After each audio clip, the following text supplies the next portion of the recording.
আসসালামু আলাইকুম। কি অবস্থা সবার?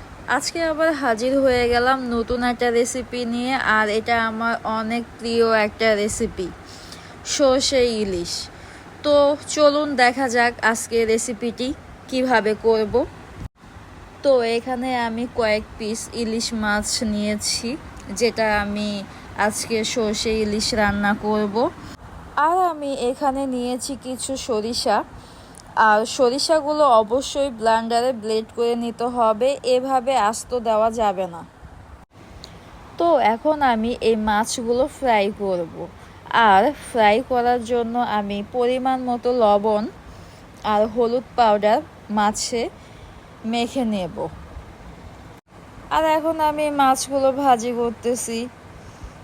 আর কিভাবে ভাজি করে এটা তো আপনারা সবাই জানেন, তো এটা আর কিছু বলার নাই। লাল লাল করে ভাজি করতে হবে। অনেক মানুষ আছে ইলিশ মাছ ভাজি না করে খেয়ে ওঠে, তো আমি আবার এভাবে খেতে পারি না।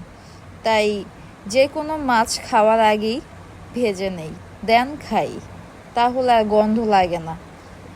সিদ্ধ করা মাছ আমি কখনোই খেতে পারি না, এজন্য আমি যে কোনো মাছ খাওয়ার আগে ভেজে নেই, দেন তরকারি রান্না করি। তো এখন কড়াইতে সরিষার তেল দিয়ে দিলাম, দেন পেঁয়াজ কুচি দিয়ে দেব। আর যেহেতু সর্ষে ইলিশ নাম, তো সেহেতু অবশ্যই সরিষার তেল দিয়ে আমরা সর্ষে ইলিশটা রান্না করব। তো এখন পরিমাণ মতো লবণ দিয়ে দিয়েছি। আর আমাদের মাছ ভাজি কিন্তু হয়ে গেছে। তো মাছ ভাজিটা আমি উঠিয়ে ফেলেছি, সেটা ভিডিও করিনি। তো আপনারা তো সবাই মাছ ভাজি করতে পারেনি, তো ওটা দেখালাম না আমি। এখন আমি এক এক করে রান্নার মশলা দিয়ে দেব। আমি প্রথমে ধনিয়া পাউডার দিয়ে দিলাম। মশলা কিন্তু যতটুকু পসিবল কম খাওয়াটাই ভালো। তো এখন আমি মরিচের গুঁড়ো দিয়ে দিলাম। এখন আমি পরিমাণ মতো হলুদের পাউডার দিয়ে দিলাম।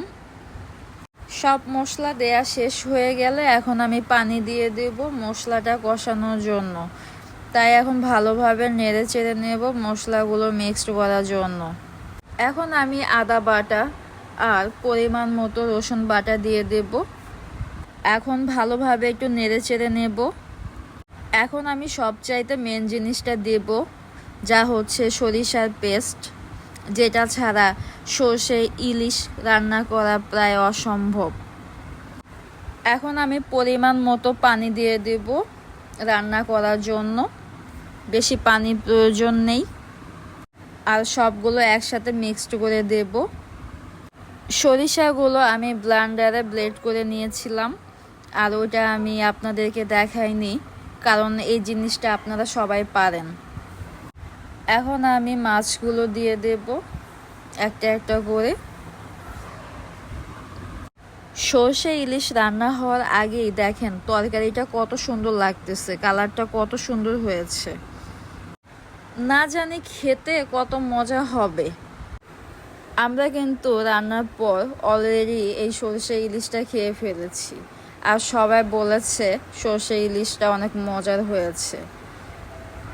তো এখন আমি কয়েকটা কাঁচা মরিচ দিয়ে দিলাম, আর সাথে একটু জিরা পাউডার দিয়ে দিলাম। এখন জিরার পাউডারটা ভালোভাবে মিশিয়ে নেব। তো আমাদের রান্না কিন্তু প্রায় শেষ। সর্ষে ইলিশটা এত সুন্দর লাগতেছে, আমি নিজেই ফিদা হয়ে যাচ্ছি কালারটার জন্য। তো এখন আমি চুলাটা অফ করে রাখবো, আমাদের রান্না শেষ হয়ে গেছে। এই বর্ষার সিজনে খিচুড়ি দিয়ে এই সর্ষে ইলিশটা রান্না করে খাবেন, দেখবেন অনেক ভালো লাগবে। তো অবশেষে ভালো থাকবেন সবাই। আমার ভিডিও দেখে এভাবে ঝটপট রান্না করবেন আর ভালো ভালো খাবেন। আর আমার পেজ ফলো দিয়ে সবসময় আমার পাশে থাকবেন।